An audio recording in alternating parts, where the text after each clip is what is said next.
নমস্কার, আমি স্টিভ প্রণব আপনাদের সাথে প্রত্যেক দিনের মতো আজকেও আমার স্টুডিওতে হাজির হয়েছি। আজকের বিশেষ নিবেদন, আজকে যেহেতু 4 তারিখ, পশ্চিমবঙ্গ সহ দেশের আরও কয়েকটি রাজ্যের ফলাফল ঘোষিত হবে। অলরেডি তার কর্মযজ্ঞ চলছে। যেই বা যারাই যেখানে জয়ী হন, নিশ্চিতভাবে তারা তাদের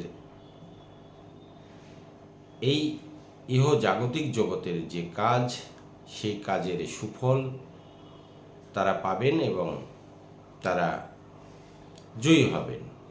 কারণ আপনার পারফরমেন্স যদি ভালো থাকে, আপনার গ্রহণযোগ্যতা যদি ভালো থাকে, নিশ্চিতভাবে আপনাকে মানুষ গ্রহণ করবে। আর আপনার মধ্যে যদি অহংবোধ থাকে, আপনার মধ্যে যদি একটা বিরূপ প্রতিক্রিয়া মানুষের মনে প্রভাব ফেলে, নিশ্চিতভাবে আপনি দেখতে যত সুন্দরী হন আর যত কুৎসিতী হন, আপনাকে মানুষ প্রত্যাখ্যান করবে। তো এই কর্মের উপরেই সমস্ত ফলাফল নির্ভর করে। আমাদের ভগবান শ্রীকৃষ্ণ গীতায়ও বলেছেন, কর্ম করে যাও, ফলের আশা করো না। তা আমরা প্রত্যেকটি মানুষ সকাল থেকে যখন আমাদের ঘুম ভাঙে, তখন থেকে আমরা আমাদের বিভিন্ন কাজকর্মের সাথে যুক্ত হয়ে যাই এবং সারাদিনের কর্মফল অনুযায়ী আমরা ফল পেয়ে থাকি। ছাত্রছাত্রী যারা রয়েছে তারাও তাই।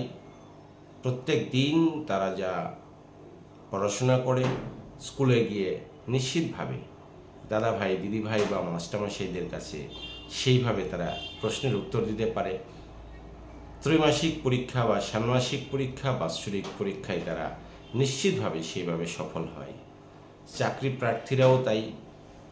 তো কিছু কিছু অঘটন ঘটে থাকলেও আমরা কিন্তু দেখি সত্যের জয় হয়, সত্যমেব জয়তু। তো কাজেই এই সত্যটাকে আমাদের প্রত্যেককেই নতমস্তকে স্বীকার করতে হবে। কারণ উপরে তো একজন রয়েছেন যিনি পরম করুণাময়, দয়াময় সৃষ্টিকর্তা। তার উপরে নিশ্চিতভাবে আমি আপনি কেউই নই। কারণ আমরা ইচ্ছে করলেও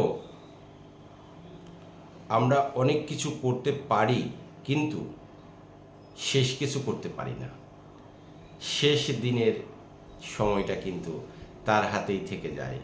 আর শেষ হাসি তারাই হাসে যারা সত্যের সাথে থাকে, যারা সর্বদা মানুষের কল্যাণ, মানুষের মঙ্গল এবং মানুষের পাশে থেকে সমানভাবে সমবন্টনে তারা পারদর্শী। তারা তাদের ফলাফল নিশ্চিতভাবে পেয়ে যাবেন। তো কাজেই যাই হোক না কেন, আমি প্রত্যেকের কাছেই আবেদন করব, একজন সাধারণ নাগরিক, আমি অতি সাধারণ মানুষ, খুবই সাধারণ জীবনযাপন করে আমাদের চলতে হয়। কারণ আমরা ক্ষুদ্র ব্যবসার মধ্য দিয়ে জীবনযাপন করছি। আমার এরকম কোনো বয়স নেই যে এই বয়সে আমার আর চাকরি হবে। আমার এরকম কোনো বয়স নেই যে এই বয়সে আমি বড় রাজনীতিবিদ হব। কাজেই এই বয়সে এসে আমার আর সেরকম কিছু করার না থাকলেও এটা শুধু করার আছে যে পার্থিব জগতে যারা বেঁচে আছে, যারা বেঁচে থাকবে, আগামী প্রজন্ম যারা, তাদের মুখে হাসি ফুটুক, তারা একটা সুন্দর পৃথিবী ফিরে পাক, তারা একটা সুন্দর সমাজ ফিরে পাক। এটাই আমি শুধু প্রার্থনা করব। আর সবশেষে একটাই কথা বলবো যে ফল যাই হোক না কেন, প্রত্যেকেই নিজেদের মতো করে সংযত থাকবার চেষ্টা করতে হবে। কারণ ফল তো একদিন, কিন্তু আমাদের প্রত্যেককে নিয়েই চলতে হবে। সমাজে প্রত্যেককেই প্রয়োজন রয়েছে। অনেকেই হয়তো আবেগে তারা অস্বীকার করে, ঝগড়াঝাঁটি করে, অশান্তি করে, কিন্তু শেষ মুহূর্তে দেখা যায় কখন কাকে প্রয়োজন হয় কেউ জানে না। কাজেই কাউকেই অবহেলা করা নেই, কাউকেই অবহেলা করতে নেই।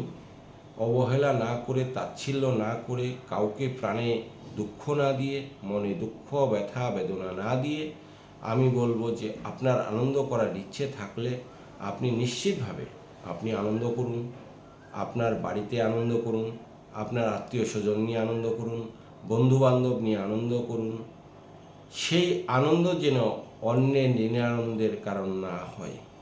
আমি শুধু একটাই কথা বলবো যে আপনার আনন্দ নিশ্চিতভাবে আপনি আনন্দ যাপন করুন, উদযাপন করুন, সমস্ত কিছু করুন, কিন্তু সেটা যেন সামাজিক কোনো সমাজে কোনো তার প্রতিফলন মানে বিপরীত প্রতিফলন না পড়ে, সমাজের মানুষ যেন তাতে রুষ্ট না হয়, সমাজের মানুষ যাতে তাতে বিরক্ত না হয়, সমাজের মানুষ যাতে মানে বিপদে না পড়ে, এরকম কোনো কাজ কাউকে না করার জন্য আমি ছোট্ট মানুষ হিসেবে সমাজের খুব ক্ষুদ্রতম একজন নাগরিক হিসেবে আমার আবেদন থাকছে।